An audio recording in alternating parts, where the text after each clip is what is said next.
Come on in. It's time. You know. Yeah, you know the thing. Get in here. Let me make sure your comments are working. And I'm sure they will. Good morning, everybody. Do, do, do, do, do, do, do, do, do. Bum, bum, bum, bum. Bum, bum, bum, bum, bum, bum. Good morning, everybody, and welcome to the highlight of human civilization. It's called Coffee with Scott Adams.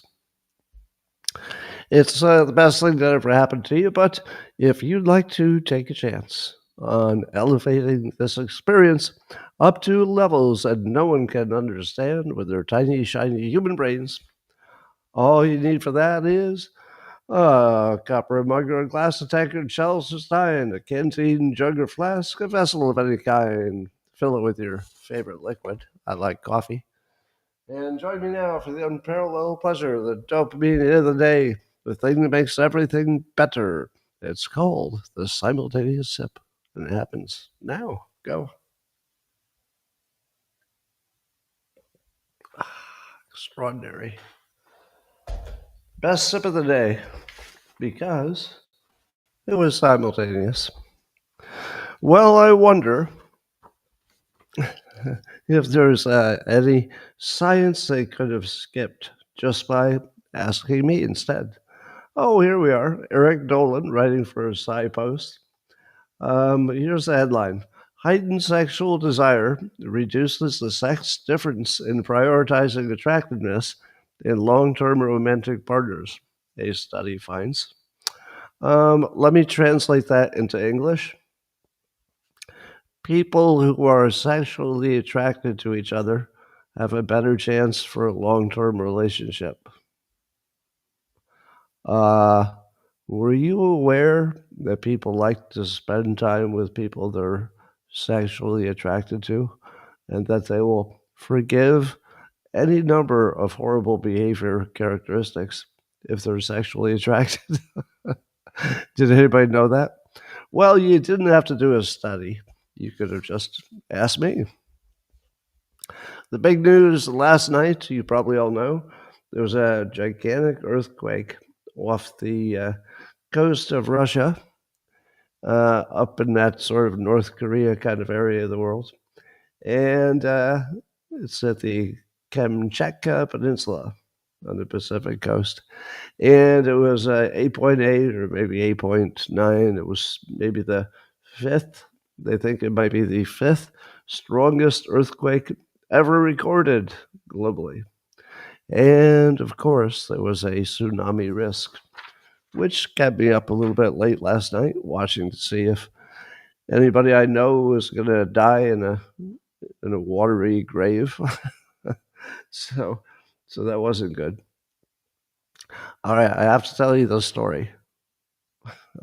No, I guess I can't tell you the story. Yeah, I won't tell you because someone else is involved. But I will tell you that I have been in Hawaii when a tsunami was coming, and that was the one that hit. So that was how long ago? Maybe 8 years ago, 10 years ago, something like that. And we did not evacuate. This was my first marriage.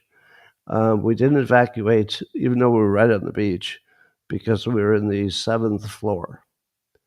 And they said if you're above, I don't know, 3 floors or something, don't evacuate. It'll just make it harder on everybody else in the traffic.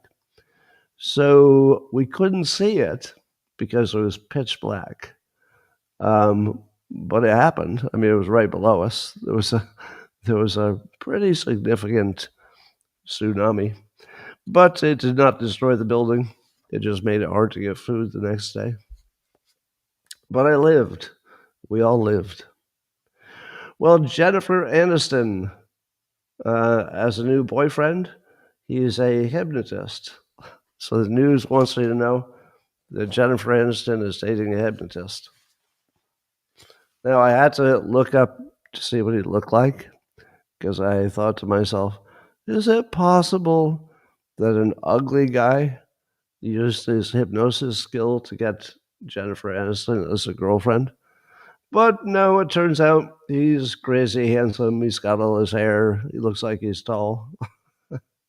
He's handsome. Imagine being handsome and tall and having all of your hair and being a hypnotist. Do you think anybody ever says no to that guy? Uh, he would be terrible for advice on dating. You'd go to him as a hypnotherapist. I guess he's a hypnotherapist. And you'd say, can you help me with dating? Because when I approach women, they always say no. And he would say, can't help you with that because no woman has ever said no to me. Oh, anyway. Um, so I'm in the process of getting ready to reissue my book that was part of my cancellation, Loser Think. You can't buy it yet. If you see this book that looks this color and you see it on Amazon for sale, it's either a counterfeit or a used one because it's canceled. You cannot buy it. But people liked it a lot and they said, you should reissue that. So I'm working with Joshua Lysek to do independent publishing like I did with the other books behind me. And we're at the point where I needed to do one read through to look for, any copy edits or last minute things we needed to adjust. And I thought to myself, hey, I'm going to use AI to copy edit the manuscript.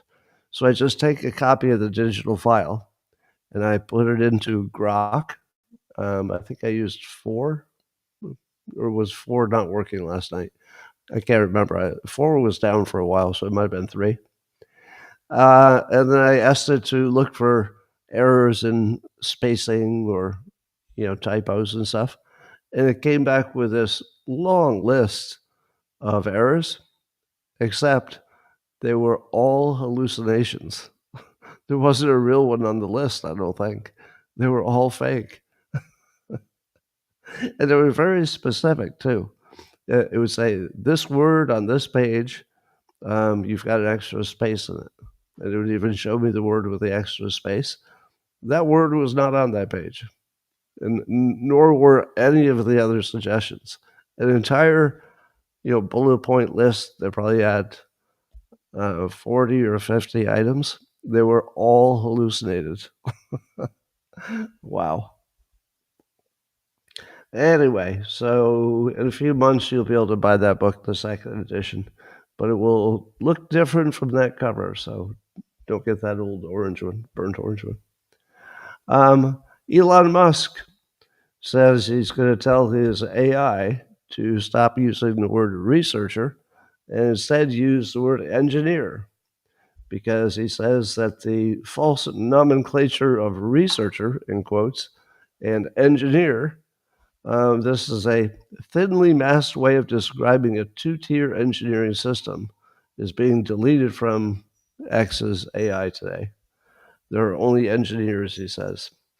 Now, I don't know if I agree totally with that because I'm not really up on this topic so much, but I will tell you, as the creator of Dilbert, there are only engineers. Sometimes I believe that engineers are the only people who make a difference. And if you have good engineers, your country will be fine. If you have a lot of them. That's what I think. I like my engineers. So we've all been watching the Sydney Sweeney, the actress who's unusually attractive, doing the commercial for American Eagle, the jeans, and she acts intentionally sexy. And of course, everybody's up in arms about it because we're a very woke place. That's my cat yelling at me because I'm not giving him enough attention. Anyway, so the left has apparently attacked it for being a white supremacist All it was a sexy young woman trying to sell some pants. And that's all it took for the left to say, white supremacy, white supremacy. All right, great. Some thought that the campaign was tone deaf because can't you see all the white supremacy you're putting into it? No. But others say that Sydney Sweeney killed woke advertising because she proved, apparently the pants sold out. So she proved that pairing an attractive woman with a product might sell more product. Again, you could have just asked me. Just asked me. I would have told you that. Believe it or not, South Park has a extended scene where one of their characters plays Charlie Kirk. So, and I didn't listen to all of it. Maybe some of you did. I just listened to a clip that I saw. And it looked like it was cut off. But the part I saw was not making fun of Charlie Kirk. It was Charlie Kirk as one of their characters making fun of the person that was opposing Charlie Kirk. Do I have that right? Did they fully embrace Charlie Kirk on South Park? I'm not positive that I may have missed part of it because it was edited. Well, I don't know, but I will tell you that the fact that South Park has sort of given some attention to Charlie Kirk, it does tell you things are changing. So here are some data points we'll go through today. We've got Sydney Sweeney proving that wokeness doesn't sell products as well as just common sense, which is if you pair some attractive people with your product, people will pay attention. Then Charlie Kirk, instead of being mocked, which you would expect from any kind of entertainment vehicle, nope, looks like they're fully embracing him as a smart debater of important topics. And then, of course, there's the Colbert story. But Trump has once again decided he wants to dance on the grave of Colbert, at least the show's grave. It's not off yet, but it's already been canceled effective in May. And Trump put on a Truth Social today that he said that Colbert's cancellation was not because of Trump, because that's been in the news. The left likes to say, we have nothing to say and we have no policies. So we're going to say that Trump is the reason that Colbert was fired. But as Trump points out, it was a, quote, pure lack of talent. And also the fact that he was losing $50 million per year. So we've been talking about it as 40 million, that Colbert was losing 40 million.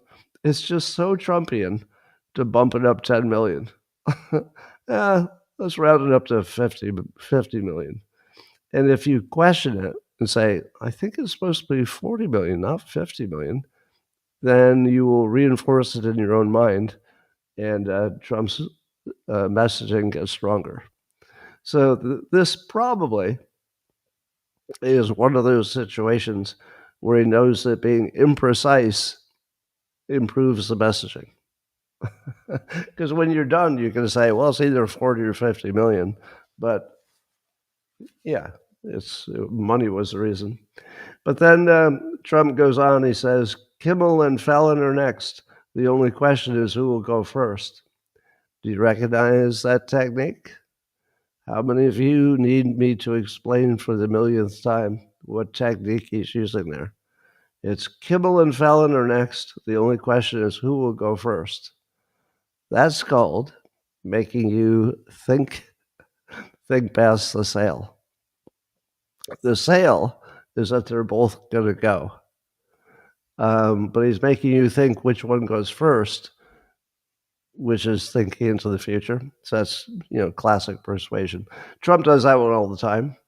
I don't know how much, I really don't know how much thought he puts into it, but it's just part of his normal speaking pattern that he does that thinking past the sale thing all the time.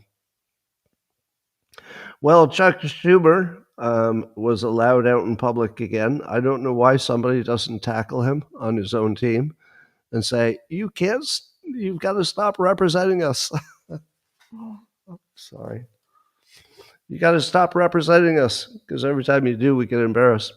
So I made a little list of all the things that Schumer did when he was just talking in public yesterday, I think, and it turns out that the thing that Schumer did in 5 minutes of talking in public allowed you to see everything the Democrats are doing wrong. He was number one, way too old. And of course, the Democrats are bleeding young people. So, do you want to put your oldest guy out there to try to attract the young people? Mistake number one. Number two, he was boring. Have they learned from Mamdani and from Trump that you can have a lot of things that people don't like, but as long as you're not boring, you're going to get your share of attention. So he's too boring, too old. He has no charisma whatsoever. So it's one thing to not be boring, but charisma is, an extra gear above that. Doesn't have that. You don't want to spend 1 minute listening to that guy. There's no charisma there at all. He raised no policy ideas while he was talking. He's using his precious time in public and doesn't even mention any policies. He reframed something as racist that didn't need to be reframed that way because it wasn't. And he made a weak, generic attack that the Republicans, quote, don't believe in democracy. Well, that'll get you to the voting booth, won't it? Imagine those Democrats who are sitting at home and they're like, I don't know. I don't know if I'm going to vote in the midterm elections or not. It's sort of a lot of work. And then he comes on, he's too old, he's too boring, he has no charisma, no policy ideas, frames everything as racist even when it isn't. It has a weak, generic attack. I don't believe in democracy. They don't believe in democracy. That's everything they do in 5 minutes. They can't stop making all the same mistakes. And, there are reasons. You could find a reason why there's friction toward, improving. But it's not looking good for the Dems. And so, have you noticed that a lot of the way we talked about politics even a year ago was my team's good, the other team is bad. And it didn't matter who you were listening to. They both said some version of that. My team good, other team bad. But have you noticed that the Democrats, probably half of them, have completely flipped over to my team is bad, but God, I hope you're worse. And so they're getting attention by skewering their own side. And that's how they get attention. Bill Maher gets attention that way. Charlemagne gets attention. So Charlemagne is calling out the liberal media, who, in my opinion, is just the Democrats. And they're, quote, double standard over Epstein. He goes, it's just funny how the news networks, how the news works. Because Bill Clinton wrote a letter to Jeffrey Epstein as well for his birthday, but nobody's talking about that. And Jeffrey Epstein had a picture of Bill Clinton in a dress and high heels, but nobody's talking about that. Now, you could argue that Bill Clinton is not the president, and he's not, he's not exactly relevant at the moment. So I'm not sure that Charlemagne has a good point. However, my point is that Democrats are now trying to get credit and attention and clicks by criticizing Democrats. And that's new. That's only new since Trump won everything and then had the best 6 months of any president's career. Any more of that? Well, we'll see in a minute. But Newsmax is reporting that Ghislaine Maxwell has asked for immunity before testifying before Congress. She's willing to do it, but she wants immunity. Do you believe that she would get immunity? She also wants the questions in advance. Now, I think immunity just means immunity from being charged based on anything she says. It's not about her current sentence, right? Immunity is just about keeping her from further trouble. So I don't know if she'll get that or not. Consult your local lawyer; they would know. But maybe we'll find out some good stuff. Why is it so hard for somebody to talk to Ghislaine Maxwell and ask her what happened? How did we get this far with Ghislaine Maxwell just sitting exactly where we know she is in the cell, and she has all the information we want to know, and apparently no real restrictions on giving it to you. And it took until now. It took until now for somebody to just say, I got an idea. Why don't we ask Ghislaine Maxwell? Maybe she'll tell us everything. And nobody thought of that until this year, or at least nobody, acted on it. Well, that's weird. Meanwhile, Cory Booker, Senator Booker, who I call the saucer-eyed Cory Booker. If you would like to do a Cory Booker costume for Halloween, here's how you do it. You got to get the big eyes, because that's sort of his signature feature, big eyes. The way you do that is you go down to your local gas station and then look for the air pump, and then grease it up and shove it as far as you can up your ass and turn it on, and watch what your eyes do. They're going to do the same thing. I'm not sure if Cory Booker was hooked to the air machine when he was complaining, I guess, yesterday in the Senate. But and by the way, don't do blackface if you're going to do a Cory Booker costume, because you want to do Spartacus. I would do a Spartacus costume and the air pump, and then you got a perfect Cory Booker. And he decides to use the F-bomb because Democrats had been advised that they need to act more authentic, which apparently they believe involves cursing too much. So he uses an F-bomb, of course, and he criticizes Democrats, as is my theme today. He goes, we're standing in a moment where our president is eviscerating the Constitution of the United States, and we're willing to go along with that today. No, not on my watch. So, do you remember all the problems that I mentioned with Chuck Schumer? Well, at least Cory Booker is not old, and he's got a little bit of charisma. He's a little bit more fun to listen to than Schumer. Everybody's better than Schumer. But still, he's got this generic complaint about Trump that nobody even knows what it means. It's like he's eviscerating the Constitution.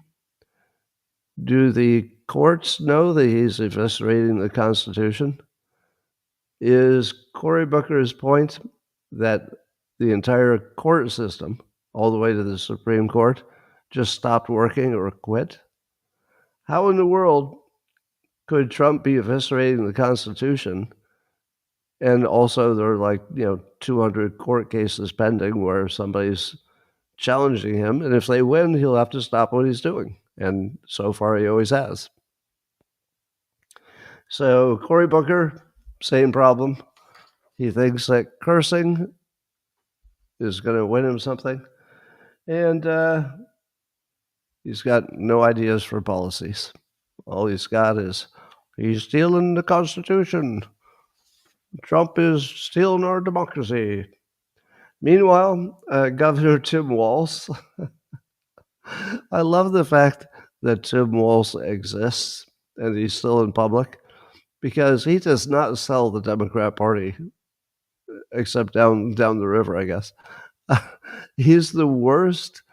Well, they're all bad, but he might be one of the worst brand ambassadors. So here's what he just did. He just signed a law that to give driver licenses to all. So if you're regardless of your immigration status, you'll be able to get a driver's license. Now, is that one of those 20/80 situations where he decided to take the side of the 20? I feel like it probably is. I mean, I don't know if it's actually 80/20, but wouldn't you think that a majority of people would be opposed to giving driver's licenses to people who are here illegally? Now, I'm not even giving you my opinion on it, so that's not my opinion. I'm just saying, observationally, wouldn't 80% of people be against that? So there's a Democrat who's getting a lot of attention by doing things that the public doesn't really necessarily want him to do. So good job there. Well, as you know, Tulsi Gabbard and her newest revelations, which in my opinion just gave a little bit more meat to something I think we already knew, that the Obama administration and Hillary Clinton and Brennan and Clapper and Comey and all those guys were literally, definitely, no doubt about it, planning a gigantic Russia collusion hoax to try to change the government of the United States. That would be treason or a coup, whatever you want to call it. But it appears that it's completely well documented now, as in, I don't know if it would, pass muster in a court of law, but it's definitely true. There's no doubt about it. We have everything we need to see that it's very clearly, obviously true that there was a plot to come up with a fake bullshit hoax to remove Trump from office. And they tried as hard as they could. That plus a lot of other plots to do the same thing. But the real question is, will some kind of justice ever happen? And it typically would not happen because they're too powerful.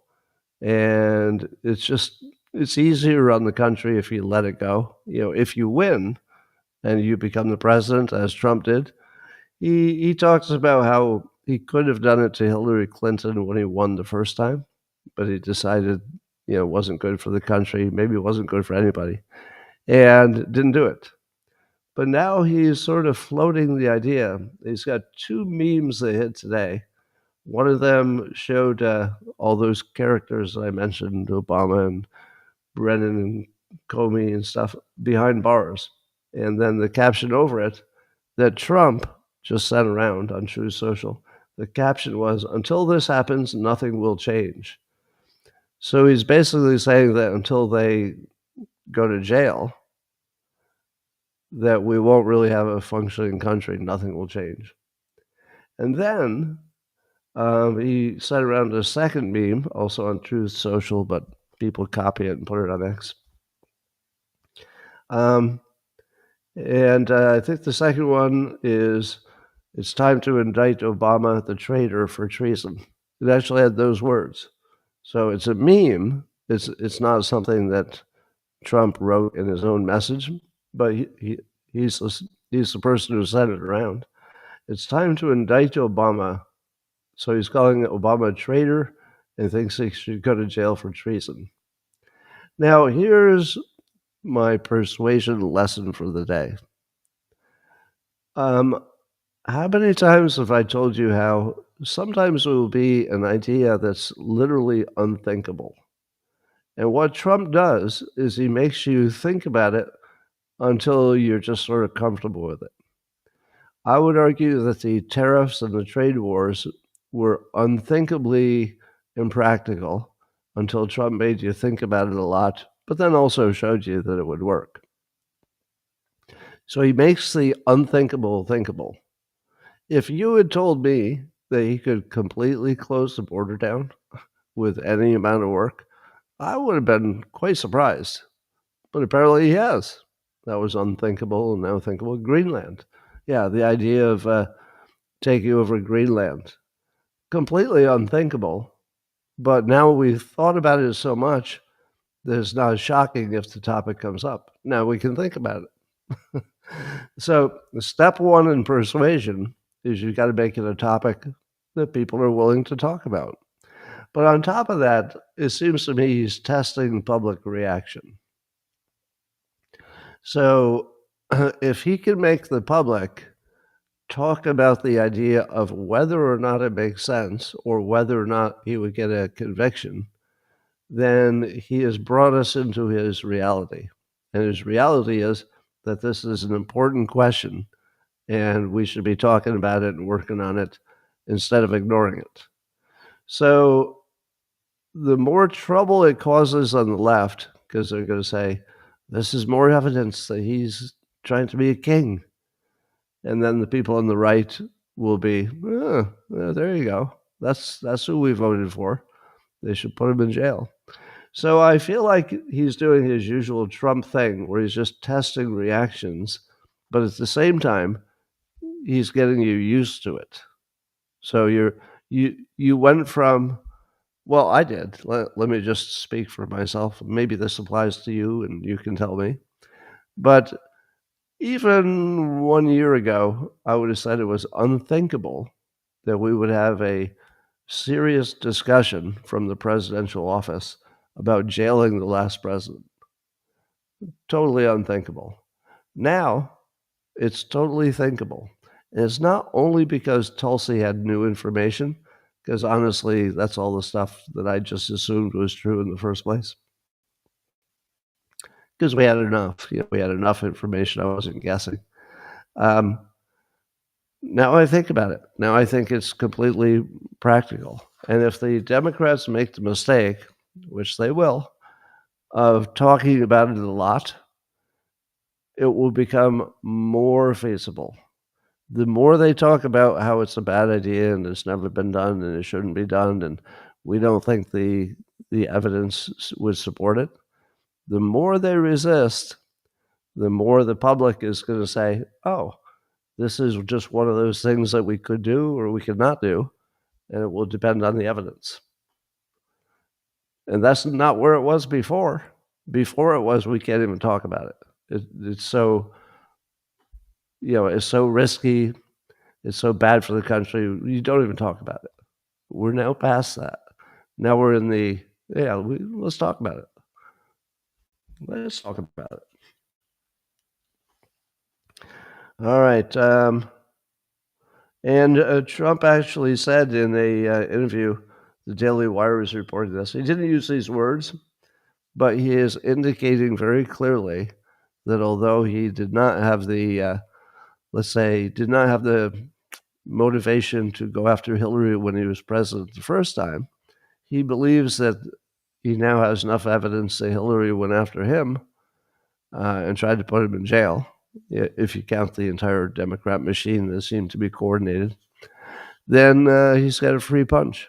And he is indicating very clearly, he doesn't say the words exactly, but he is indicating he'd be willing to put Hillary Clinton in jail now. Again, floating the idea. What he said specifically when the topic came up, he talked about how he squashed the idea of going after Hillary in his first term. He goes, I was the one that killed it, and then they do the same thing to me. I just want to be fair. So the way people are interpreting that is he's willing to go after her now. All right, here's the weirdest story in the news. How many of you knew this? That the most famous of Jeffrey Epstein's accusers, Virginia Giuffre, she's the one who allegedly was with Prince Andrew. She's the one who recently died, tragically. She's the one who, I think is she the one who had accused Dershowitz, but then later changed her story and withdrew it all? So if you were going to say, let's talk about Epstein's victims, how many of you could have named even one extra person besides Virginia Giuffre? Probably not, right? She was the most famous one and became sort of the face of that whole thing. Well, yesterday I learned that where Epstein met Virginia Giuffre is as she was working for Trump at Mar-a-Lago in the spa. And Epstein saw her reading a book on how to be a massage therapist, I guess, and then made her an offer to go work for him. Now, Trump says that the problem was that Epstein was poaching his employees. I think he did it 3 times. He had been warned after doing it twice, and then when he did it a 3rd time, Trump banned him from the property.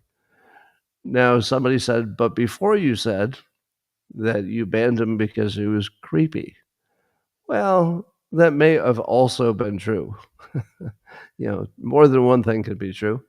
But how in the world did I not know that Virginia Giuffre worked for Trump? How in the world did I find that out yesterday? How many of you were aware that Virginia Giuffre was a Trump employee at Mar-a-Lago? Did any of you know that? Well, I thought I was going crazy when I saw that story. It's like, how?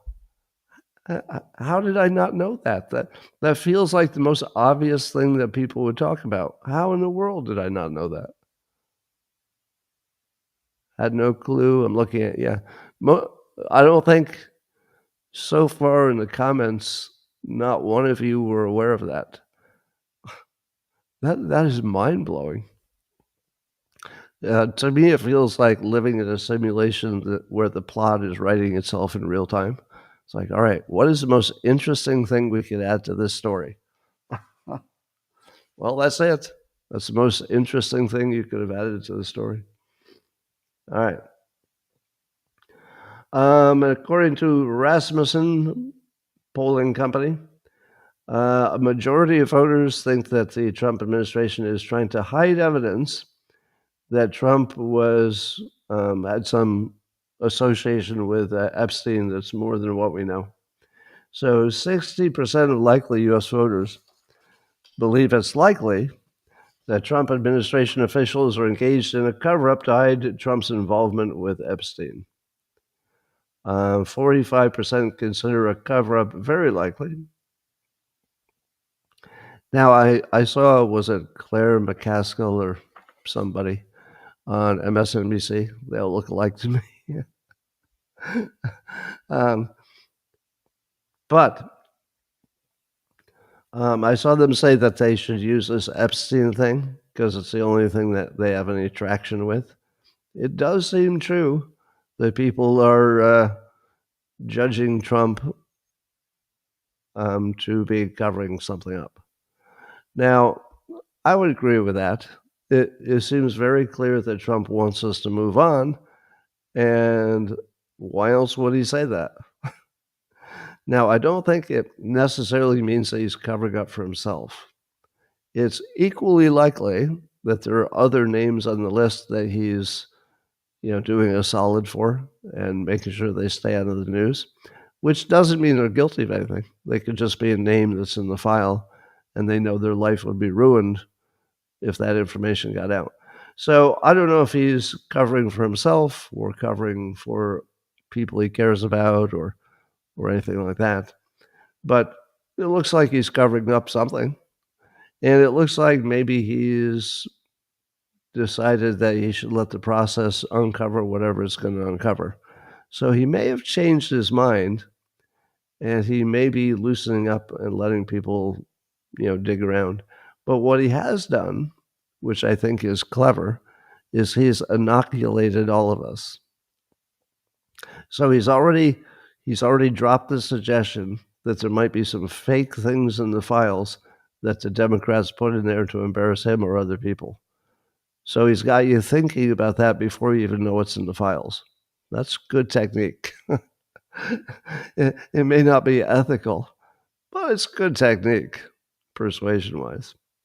And he's also made us very aware, because we've talked about it over and over again, that just being a name in the file doesn't mean that you did anything wrong.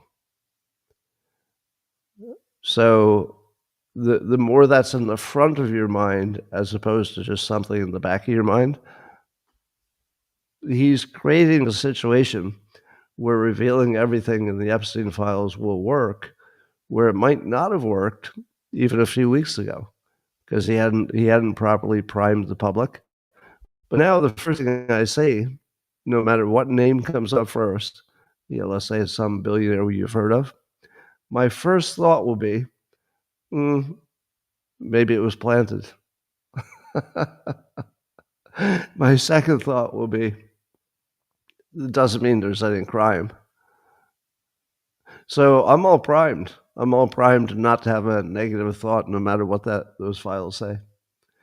It can't be too damning for Trump. I agree with the idea that somebody would have already leaked it if it were damning to Trump. So it might be just by association. It might be just some evidence that they were closer friends than you knew about, something like that. But that's the worst it will be. Well, you know that story about the Cincinnati Jazz Festival weekend? I saw Mike Cernovich post. He says, Jazz Festival weekend in Cincinnati, a local tells me, is so disgusting with low tips and fights that bars didn't open during the Jazz Fest.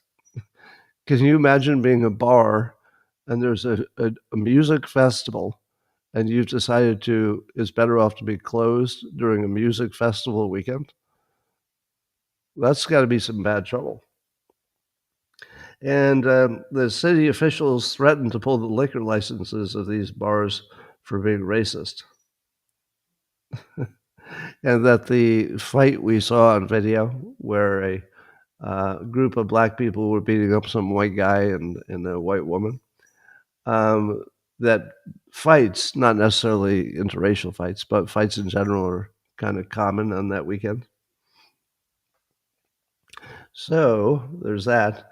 And then we learned that the Cincinnati police chief, who was telling social media users that they hadn't seen the whole situation, because apparently the clip might be misleading. So there was some suggestion that the white guy who got his ass kicked may have, we don't know this, he may have been the one who hit first. Now, I don't have a confirmation of that, so I'm not going to assert that. But the police chief said something that suggested that maybe he started the fight.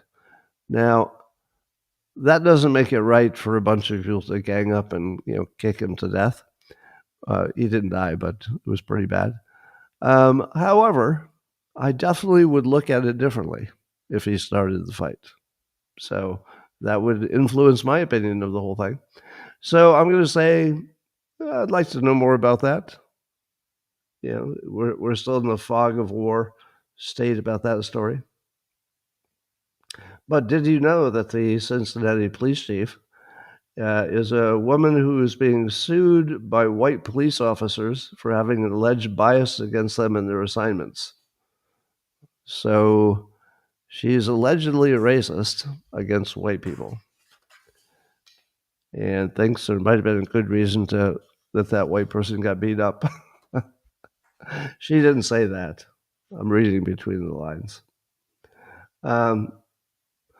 Did you know that Baltimore was a crime-infested hellhole, and it had a Soros-backed prosecutor, and that's when the crime really went through the roof. But that Soros-backed prosecutor lost her job to a challenger, and the challenger has already, greatly reduced the crime. So violent crime has plummeted in Baltimore because they got rid of the Soros prosecutor and got a serious prosecutor. So if you're wondering, well, did all these Soros prosecutors make a difference? The answer is, yeah, they did. Yeah, they ruined cities. They completely ruined cities. That's a pretty big impact. Well, UCLA is the latest college to admit they're a bunch of racists. So They've entered into a consent decree to settle a discrimination suit from Jewish students. So I guess the Jewish students sued, said they weren't doing enough to protect them, I guess.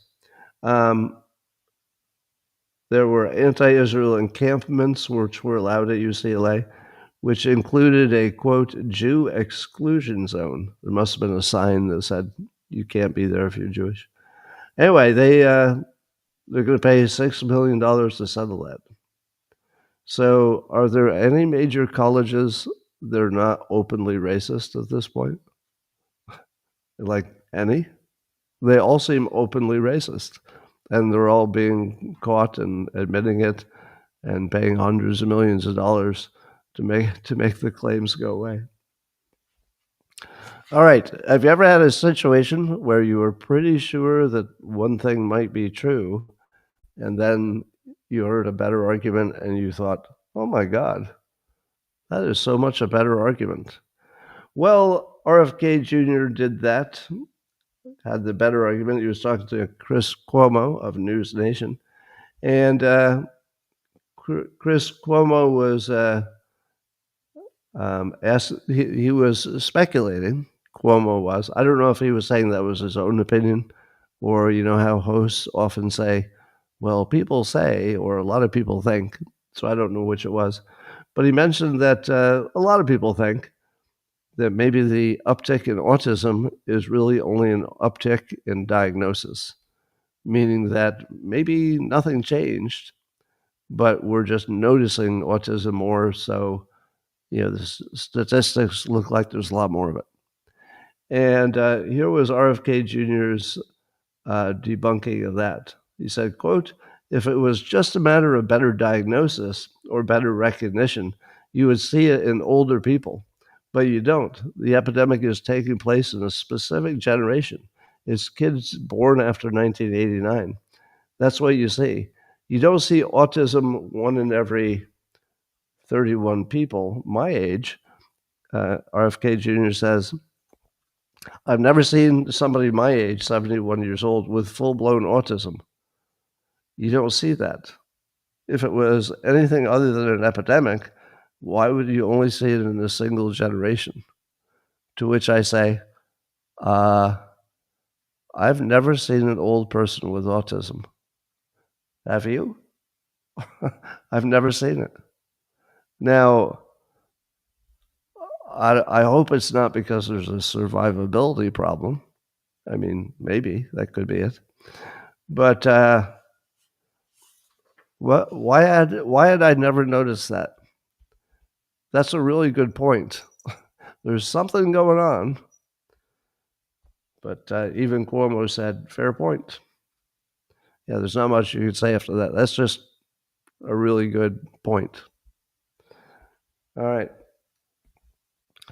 Speaking of Democrats who are having more fun mocking their own party than they used to, Chris Cuomo also separately gave Trump an A for his effort.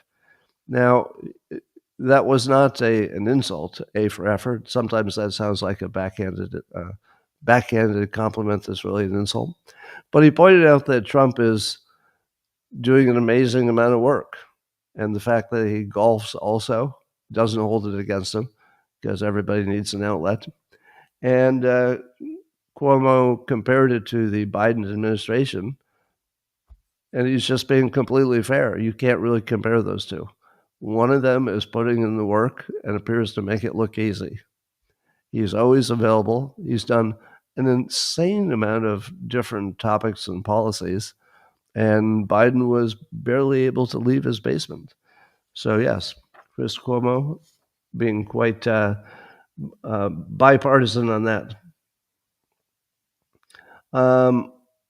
According to Axios, this is a title of an article today, tariff deals could reverse the Sell America trade and pull investors back to U.S. stocks. So that seems to be an admission that Trump's tariff strategy worked. So do you see the theme? I don't think it's only because of what news I happen to be selectively looking at. It does appear that even the Democrats are very overtly giving Trump a lot of credit for some of the things that worked. And the things they're going after are all these sort of side things like Epstein. The reason that they're trying to emphasize the Epstein thing is it's the only thing that polls well and that they have any traction on at all. They have so little traction on all the big policy things that they have to ignore policy altogether and say stuff like, oh, he's stealing our democracy and he might be hiding something in the Epstein files. Those are not really policy questions. It's just all they have.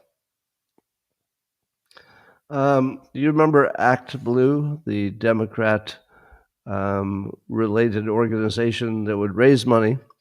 And allegedly, they were raising small donations from individual donors, and they were doing that for the Democrats. But then, separate from this story, they've already been accused of maybe having foreign donors and then laundering it so it looked like it was coming from individual donors, but it wasn't. But on top of that, there's this 15-year investigation of ActBlue,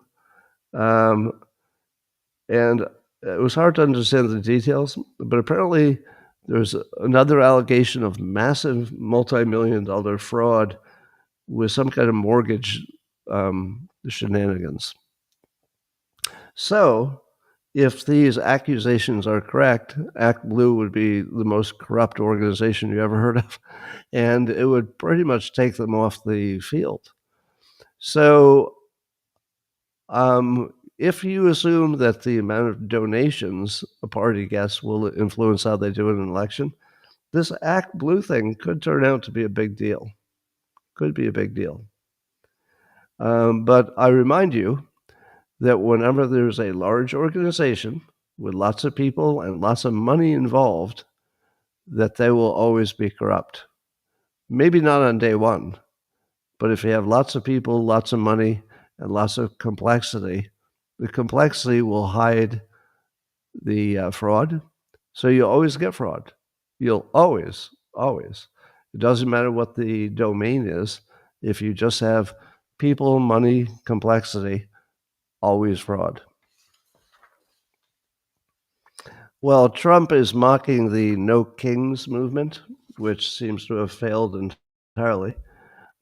He had a post on True Social pointing out that there are a lot of people who have been in office longer than he has. His list was, Grassley, 50 plus years, Biden, 48 years, Schumer, 44, McConnell in office, 40 years, Pelosi, 38, Sanders, 34, etc. And then Trump says that he's been working in the government for 4 years and 5 months. And then he mocks them by saying, but Donald Trump is a king. Now, that's not really any kind of an argument. It's not really a logical argument because you could certainly have a king that's only been there 5 years. There's no law against that. So it's not really a good point, but it's good persuasion because it reminds you that there's a whole bunch of people who've been there too long and they're too old. And even though Trump himself is older, I got a cat on my lap here in case it looks like I'm squirming. It's because her little claws are going into my lap. Anyway, I saw a video of another young person, a young man, who was in his car making a little social media video, and he was complaining about how his generation is losing hope because he doesn't see any possible way. He's been applying for lots of jobs without success. He says he doesn't see any way he'd ever be able to buy a house, get married, have kids, and retire, basically. So the basic things that people would want out of their life, he says he doesn't see any possibility of that. And he seemed to be a perfectly functional, ambitious young person, good looking. And Marjorie Taylor Greene weighed in on this, and she said on X, "My children's generation are losing hope, and it's all I care about. My advice is to get into trade school and jobs." And she says, welding, construction, electricians, plumbing, linemen, and more can earn over $100,000 per year, and you will always be in demand. And you can eventually work for yourself. And as she says, I own a construction company. So she knows what she's talking about. She owns a construction company. And this is not bad advice. It's probably not the advice for everybody, but nothing is. So I would add to this when she says you can eventually work for yourself. You can eventually work for yourself and hire other people to do extra work, and you as the boss get the benefit. So yeah, every one of these skills is something that once you got good at it, which would take several years, but you could form your own company and then hire and train your own employees, and there's no limit to how much money you can make. Well, Apple is opening a manufacturing academy in Detroit. So it's going to teach people how to manufacture, people in Detroit, and workshops on manufacturing as well as artificial intelligence. And it's going to be marketed to small and medium-sized businesses. Well, I got to say, this sounds like something they're doing because it sounds good and not something that's going to change the world too much. It sounds like Apple just knows they have to do things that would sound good to Trump so that they stay on his good side. So I'm sure he would love to hear that Apple is training people how to manufacture and be capable with AI. But why would you put that in downtown Detroit? It doesn't seem like the right place to put it, does it? If what you wanted is what's good for the country, you would put that wherever there is the most capable people, because they're the ones you want doing all your manufacturing and AI. But we'll see what happens when they put it in Detroit. And then I guess Australia is going to ban children under 16 from using YouTube. You won't be able to sign up to YouTube at all if you're under 16. That might not be a bad idea. I don't know what Australia is doing with other social media, but YouTube isn't the worst. So I don't know what they do. Maybe they ban everybody under 16. And then YouTube separately, YouTube the company, is rolling out an AI feature that will determine if you're underage and you should not be looking at some content on YouTube. So it won't know your age and it won't ask your age, and it can't check directly, but it will know your age by how you act. So it will know what you've looked at before.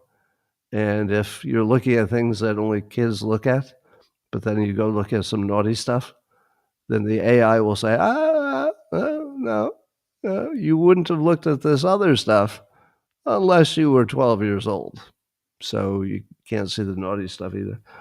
That sounds like a good idea that's worthy of testing. But boy, are some people going to be annoyed at it. If it doesn't work, they can always take it away. Trump's putting a 25% tariff on India, he announced. Did you know that India is Russia's largest customer for energy, even more than China? And did you know that India buys a lot of Russian military equipment? So I'm pretty sure that Trump wants to tariff them until they say, I wouldn't mind buying a lot of American LNG for energy, and maybe we could buy some more American weapons.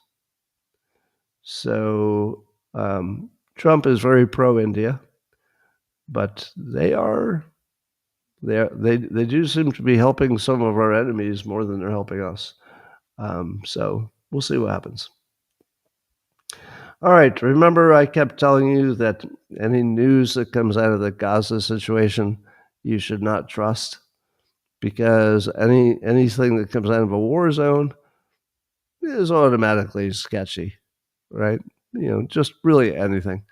And perfect example, the New York Times did an article that was alleging that Israel was blocking food shipments or something like that to Gaza. And they showed a picture of a young person being held by his mother, and the young person appeared to be starving. And then the point of the article was, here's a picture of a child who's obviously starving. And then they generalized the point to say that must be other people starving. And now they have confessed that they've learned that that child had a pre-existing health problem, which is why the kid looked like he didn't have long to live, because maybe he didn't.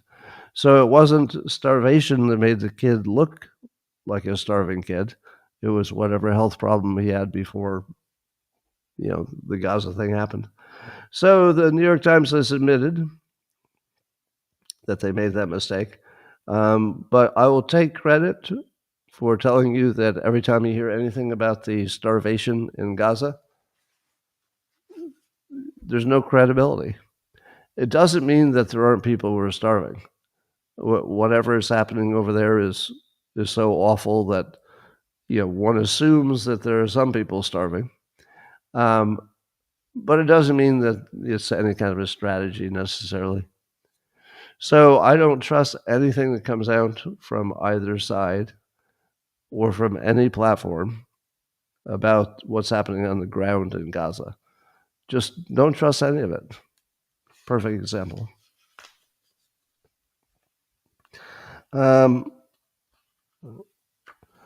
Trump says, well, I do like that Trump is focusing on feeding the kids because it gives them a little distance from Israel. So Trump is playing it like Israel does need to do more to feed the kids. So he's not dealing so much on whether it's true or false. He's just saying top priority, feed the kids, which is a real good way to go. He's very smart about that.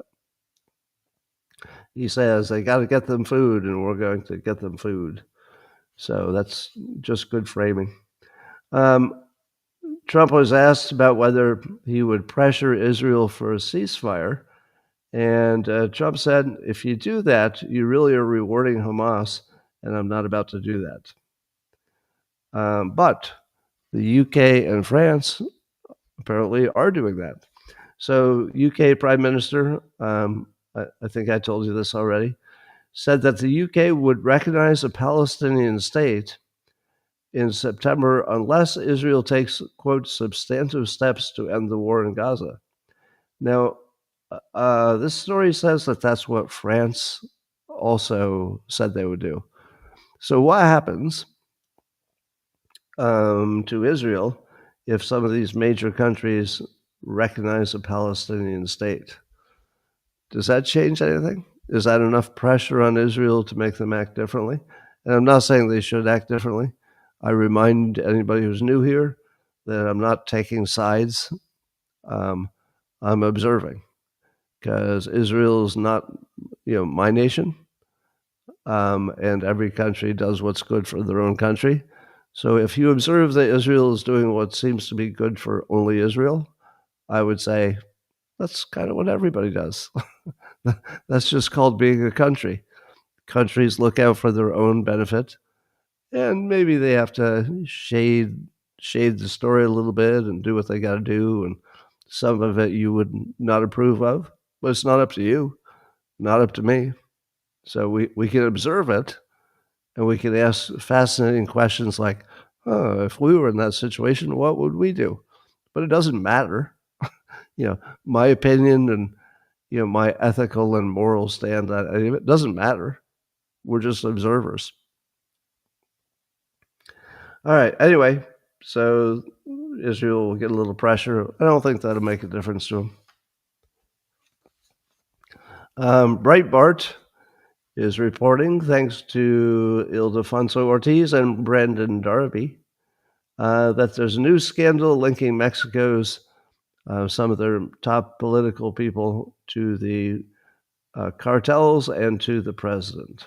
So the new reporting, I won't give you all the details because it's boring, is that somebody who's a real good close friend of the president of Mexico has been revealed to have a big cartel connection. To which I say, duh. Was there anybody who didn't know that the government of Mexico has a deep cartel connection? I mean, I don't know what the total situation is, but not really a surprise. And then over in Ukraine, the reporting is that Ukraine is going to allow people over 60 into the armed forces because they're running out of people. And so I reiterate my prediction that will become the first all-robot war. Once you just run out of people, and once the robots are fully battle capable, I feel like Europe is going to be buying a bunch of American robots to give to Ukraine. Trump says that Air Force One that was gifted by Qatar could be flying, and he could be in it as soon as February. But you don't believe that, do you? I thought it was going to take years for that plane to be retrofitted to be an Air Force One because it requires all kinds of special equipment.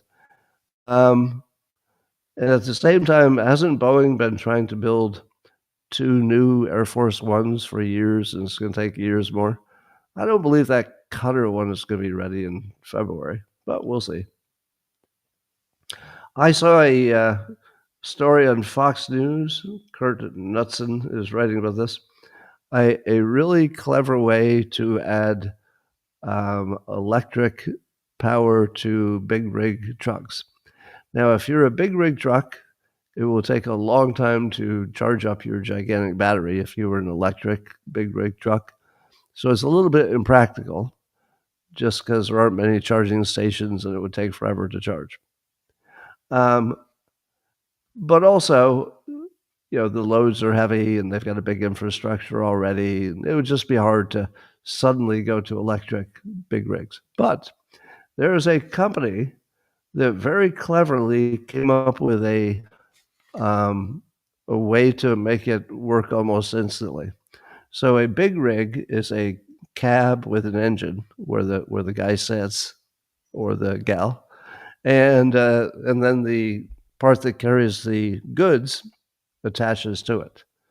But now a company has invented a middle component that goes between the existing cab and the existing cargo place, and that middle part can be powered by electricity. So your truck would still work fine if there were no electricity. It would just have to drag that new component as well as the cargo if you had diesel fuel. So you don't need to stop necessarily and recharge, but it would just give a boost to the efficiency of the whole thing. It's an excellent idea because it doesn't require much retrofitting of anything. That's what I like. Very clever. Well, that, ladies and gentlemen, is all I had to say today. So I'm going to talk privately now to the beloved subscribers to Locals. And the rest of you, thanks for joining. And I will see you same time, same place tomorrow. Oh, thank you, Lynn. That's very nice of you. And we'll have some more fun then. You ready for that? I have a cat in my lap right now. And I got to say, doing this podcast with a cat in my lap, it's the best. She's napping right now in my lap. All right. Locals coming at you privately in 30 seconds.